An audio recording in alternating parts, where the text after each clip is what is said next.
যদি কেউ বঞ্চিত হয় ভোটার লিস্ট থেকে, আমরা may I help you camp চালু করছি। 12 তারিখ থেকে may I help you camp হবে ব্লকে ব্লকে। যার যা প্রয়োজন, যেটা নেই সেটা সেখান থেকে করিয়ে নেবেন।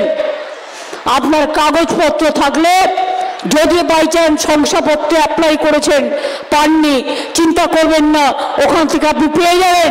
উনার হেল্প ডেস্ক সরকার থেকে করতে পারেন, যে সেক্ষেত্রে যদি 2 নম্বরই করেন, সার্টিফিকেটে নথিতে সই যে বিডিও এসডিও ডিএমরা করবেন, তারা যদি বিপদে পড়েন, মমতা ব্যানার্জি তার কোম্পানি কিন্তু বাঁচাতে পারবে না, বাঁচাবে না।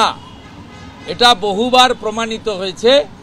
আমি বিডিও এসডিও ডিএম এবং বার্থ সার্টিফিকেট যারা দেন, বিএমওইচ সিএমওইচ মেডিকেল অফিসারদেরকে সতর্ক করছি, আপনারা অবৈধ অনৈতিক কাজ করে নিজেদের বিপদ ডেকে আনবেন।